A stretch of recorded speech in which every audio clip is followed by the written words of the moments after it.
Magandang araw ho sa inyong lahat mga kababayan. JDB po ang inyong abang lingkod. Pag-usapan natin itong throwback issue. Lotto Games pinasuspinde at ang manager ng PCSO pinag-resign.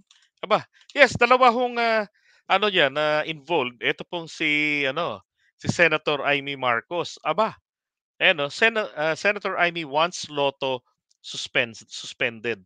At hindi lang 'yun, ito rin pong si Ace Barbers. Okay, so ito balita po. Ang sabi rito, Solon wants Lotto games suspended while systems being probed. Nax. So inatake nila yung system ng pinag-aaralan, ganyan, etong PCSO dahil puro sa issue na maraming pinanalo. Ang issue pa nila, kamag-anak daw ni Mel Robles. Alam niyo ba, ganito yan eh.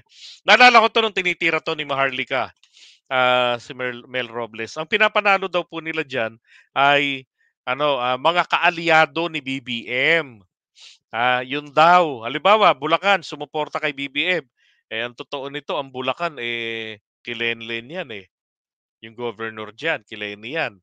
Oh. So sabi nila dahil nga taga Bulacan si Mel Robles, 'di ba, ang babaw ng gano'ng klase ng tirada nila, Maharlika. Pero 'yun ang mga una nilang narrative diyan. And then kalaunan na mga tira nila kagaya nitong, bago magtapos ng taon hanggang nitong January, ay ang banat naman po nila rito, eh, scam yung mga nananalo. Pero ang pinaka-main goal talaga nila rito ay sabutahiin po ang gobyerno natin. Dahil ito pong loto na 'to, ito po yung pinakamalaking magbigay, maghatak ng pondo para po diyaan sa PCSO, na alam niyo naman na ang kanilang 55% para yan sa kanilang mga papremyo, then yung 35% na kita nila, ito naman po ay para sa kanilang mga charity works, then the rest para sa operation and expenses nila. And therefore, wala pong pera no buwis ng taong bayan ang nasasayang diyan. Okay? Kaya yung mga concern kunwari na nasasayang ang pera ng taong bayan, pwede ba? Okay. So, Senator Amy, gusto niya masuspende yung mga lotto games na yan. Pwede pong mag-investigate, madam. Habang kayo'y nag ano, nag ah, habang kayo'y nag-investigate, tuloy-tuloy naman po ang operation ng lotto. Bakit niyo pipigilan, madam? Para mapilay, mapahiya ang ating pamahalaan, ang iyong kapatid, ang ading mo? Dahil 'pag nagkaganyan po talaga, damay po ang presidente dito. Hindi po sisisihin dito na si Amy Marcos kasi pinasuspinde, 'di ba? Hmm. Sabi ni Jennifer, PCSO partner ni FL sa Lab for All kaya gustong pabagsakin. Correct, 'di ba? Ah, si Barbers dead. Sabi ni Barbers highly improbable and doubtful winnings. Kay Amy, mathematically improbable daw. Sabi ko nga papaano kung hindi si Mel Robles? Kung paano hindi si Melionario Robles ang hepe nitong general manager nitong PCSO. Magdadamba ba sila ng ganyan? 'Di ba magpapakaulol ba sila? Na questionin ng questionin yung mga nanalo. Naturalmente i-edit yung picture, ah, para sabihin sa taong bayan na may nanalo na naman. Gusto yata nila 'pag nanalo ipakita yung pagmumukha. Pero 'pag sila ang nagsipanalo, sigurado ko hindi nila pagsasabihan, 'di ba? At kung kamag-anak nila ang nanalo, hindi rin po nila gugustuhin na mabulgar ang identity nito.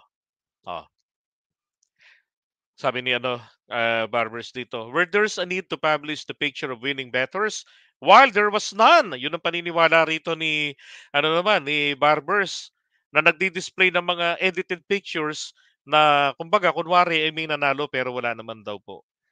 'Di ba? Malaking katarantaduhan eh.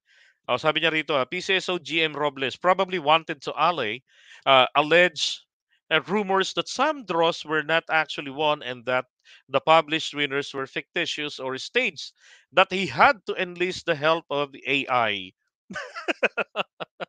Technology, anak na puta na bakla. Barbers ako, pwede ba? Bumibilib pa naman ako rito pero dito pala sa investigation na 'to praning. Eto po mga kababayan yung kanilang gustong, sirain etong Medical Access Program. Isipin niyo, 2023, 268,000 indigents natulungan nito sa medical aid. Tapos, 31,485 individuals mula po sa NCR. Kakahalaga ng 420 million, 62,000 from Northern and Central Luzon. 'Di ba? Nabigyan ng tulong din yung halaga. Hanggang Bicol, Southern Tagalog, sa Visayas. Isipin niyo 'yan, Senator Amy Marcos, sususpindihin. Sige, 'pag sinuspindi 'yan, sino po ngayon ang tatayo na magpondo para sa mga 'yan? 'Di ba, puwedeng maging sanhi 'yan ng kamatayan ng ilang mga umaasa sa financial assistance ng PCSO. And in fact, dapat hindi niyo tinitira 'yan sapagkat ang PCSO po, ito ay bahagi ng, tinaguyod ni Senator Bongo na Malasakit Center. Isa 'yan sa mga ahensya ng, gobyerno na dapat ay nandoon kabahagi do'n sa loob ng Malasakit Center. Oo, na sa mga kasi kailangan dun sa opisina na 'yan, sa one-stop shop na 'yan, yung mga hinihingian ng mga Pilipino ng, medical assistance, yung guarantee letter, nandun po kasama ng PhilHealth, lahat sila para hindi nalalayo kung saan-saang opisina papupunta. 'Di ba? Yan ang gusto niyong pilayin. Ewan ko kung napag-iisip ito ni Senator Amy Marcos. Wala rin naman kasi siyang recommendation na kapagka yan ay sinuspinde, dapat itong mga 'to ay merong funding. Wala po, 'di ba? Ano ngang mangyayari nito? Sinong pipiliin niyo? National government, DSWD. Saan kukuha ng budget? Siyempre, mapipilitan na mag-realign, bawal. Meron kayong dahilan ngayon para mag-investigate na naman. Sus Mariosep, nakakulo. Alam mo nitong nire-review-review ko 'to, ay naku sabi ko, nakakainit ng ulo. 'Di ba? Diyos ko, 'di ko akalain na ganito ka-ading si Imee. Ngayon eto yan, bakit nandito yung, pagmumukha ni TP at ni FL.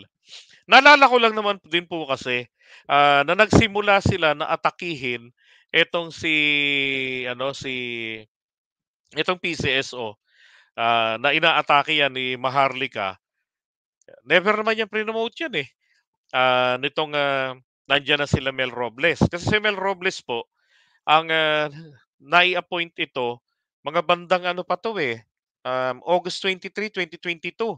So, naalala ninyo yung issue po ng Pastrana? Naalala niyo yun, 'di ba? Yung, Pastrana issue na 'yan, sinong unang nag-content? Si Thinking Pinoy. So maraming galit na galit kasi ang natuturo doon, si Attorney Vic Rodriguez ang salarin. Kasi nagtataka po ang final, say pala, eto pong sina PBBM ang mag-asawa dun sa mga appointees. So dun sila nagagalit kasi yung, nasisira yung, eto si Attorney Vic Rodriguez. Nung una di ako makapaniwala, na magagawa yon ni Attorney Vic Rodriguez. Pero nung inatake na si TP, aba teka muna, eh, iba na 'to. Tapos ngayon tinitira na rin nila na si Mel Robles, kriminal, may kaso. Hindi po porket may kaso, kriminal ka na. In fact, yun pong kasong yun, isinampas sa kanila, sa kanya nitong, may kinalaman sa LRT yan, yung ghost employees. Ang nangyari doon, na-dismiss. Paano na-dismiss yun? Wala naman po kasing ebidensya pala. Walang walang testigo na yung, kuwento niya corroborative dun sa kanilang aligasyon. Maging yung computation pala ng kanyang claim, hindi rin tumutugma. So, walang ebidensya. Hindi po natalo sila o hindi po na-dismiss ang kaso dahil sa technicalities. Bagkus sila po ay natalo yung na-dismiss itong kaso laban kay Mel Robles noon na isinampa ng Pinoy administration dahil po sa kakulangan o kawalan ng sapat na ebidensya. So ibig sabihin, 'di ba? Fake news. Oh. Hindi technicalities. Mas magiging kapani-paniwala pa kung yan ay technicalities lang kaya na-dismiss kaso hindi talaga, no evidence nga to support the allegations. Now, Tinira na po ng tinira 'yan ni Maharlika. Lahat ng mga nanalo, titignan niya kung saan ang probinsya, then papalitawin nila ni Maharlika na ito ay galing ng Bulacan, kamag-anak ni Mel Robles, kamag-anak ni TP. 'Di ba kaya nga sabi ni Raffy Tulfo, papaimbestigahan natin 'yan sa NBI." Kung saan-saan. Malaman ko lamang na 'yan ay kamag-anak, pero kung hindi naman po pala mga kamag-anak, hindi related, eh, sasabihin ko din naman po dito, nasaan na? 'Di ba, February pa lang naibigay na sa inyo mga pangalan, asa na? Napakadali lang naman i-verify 'yan, eh. Tignan lang naman yung sa NSO, yung mga birth certificates, yung mga magulang nito, yung mga magpipinsan kung may mga magkakamag-anakan ba, 'di ba? Napakadali lang. Hanggang ngayon wala pa rin. Anong petsa na, first week na ng ano, isang linggo na ng March. At eto naman po nga ano kasi 'to, yung pinagmulan po nito inggit, kay TP. Yang picture na yan, naalala ko yan, diyan po naging, matinding kinaulol nila. At eto lang, nagkaroon pa ng, pa-meeting noon yan sa BBM HQ at yung mga bobolaggers, yung mga BBM, mga kapwa natin BBM vloggers, eto yung mga naging, attack dogs. Kaya dati nung, kinontent ko ang Pastrana, nasita ako ng iba. "Bakit mo kinontent si Pastrana, ganito, ganyan, ganyan. Masisira yung imahe ni Attorney Vic." Kasi hindi masisira imahe ni BBM dun, eh. Hindi nga nila tinuloy yung appointment, eh. Hmm. Sabi ko, "Bakit si Attorney Vic? Siya ba nag-appoint? Siya ba yung naglagay, ng papel doon sa final na pipirmahan na lamang ni BBM?"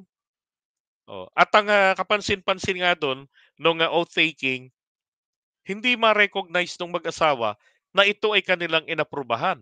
So, ibig sabihin po lahat ng mga inappoint nila talagang, kilala nila, talagang alam nila kung sino 'tong mga 'to. Hindi sila mapapalusutan, 'di ba? Oh, tapos makita mo rin dun si Attorney Vic Rodriguez nung kinausap, "BBM, kamutang ulo si Attorney Vic Rodriguez namutla dun sa video na yun." Nakalimutan ko lang hanapin uli yun, eh. Hmm. 'Di ba? So yun. Ano ba kinakainggit nila rito kay Attorney Liza at kay TP? Si TP 2017 pa lang sabi niya magkaibigan na sila. Bagamat dating, anti-Marcos si TP, 'di ba? Tapos naging magkaibigan sila. Sabi nga po ninyo nun, "Ang galing naman ni TP sa mga batas, ang talino." Matalino talaga si TP, tamad lang mag-aral. Buti nga ngayon nag-aaral dahil ipinush siya ni SAS, pero si SAS naman ang umaaway sa kanya. Oh. 'Di ba? Sabi ni TP, 2017 pa lang magkakilala na kami ni FL. Siya nga yung nagtuturo sa akin, eh. Yung mga batas-batas na pinapakita ko sa inyo, pinapaliwanag ko, siya yung nagtuturo sa akin. Alam niyo yung ganitong pag-atake, hindi ko akalain na dati kami-kaming mga vloggers lang ang nag-awayan diyan dahil po sa Pastrana issue na 'yan. Nagkaroon ng Team TP, tapos nagkaroon naman ng hindi Team TP, nagkaroon ng um Vic Rodriguez, gano'n. Ang tawag ko naman sa kanila, dahil inaway ako nung iba, tawag ko sa kanila Team Palaaway. Naalala niyo 'yon? May tinawag akong Team Palaaway. 'Yan 'yun, 'yan 'yun.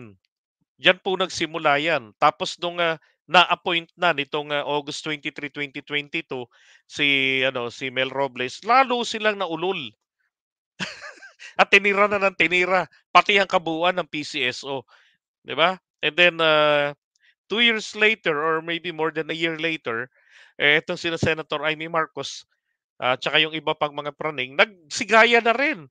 Tumira na rin ng tumira. Kaya tawag ni TP sa kanila baby vloggers, yung mga yun. Kasi itong mga tumira sa kanya, nung nandun kami sa Bulacan, amused na amused sa kanya. Talagang, pinapa-shoutout pa siya, "TP pa-shoutout naman," gano'n-gano'n pa sila. Tapos, dahil lang sa kunting udyok, hindi ko alam kung ano kapalit. Bakit biglang naging kaaway nila si TP nung time na 'yan. Sabi ko, "Ba't ko aawayin si TP, ano problema niyo?"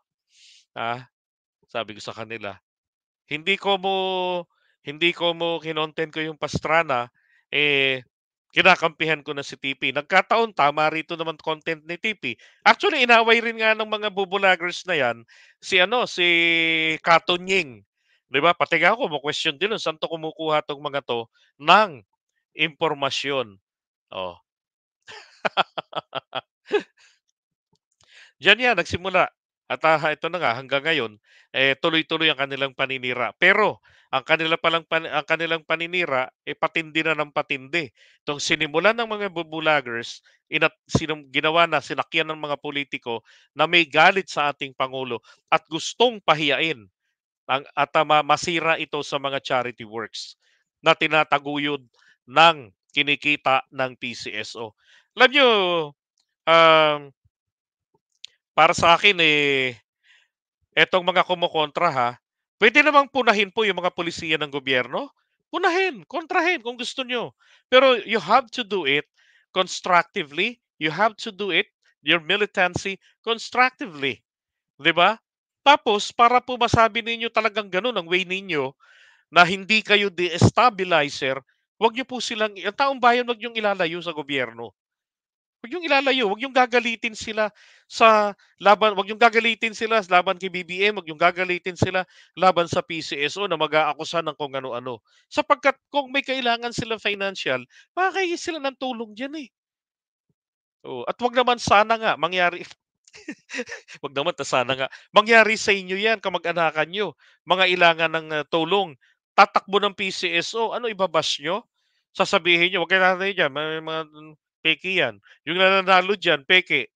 Gaganon kayo? 'Di pa kayo mga gago, eh, 'di ba?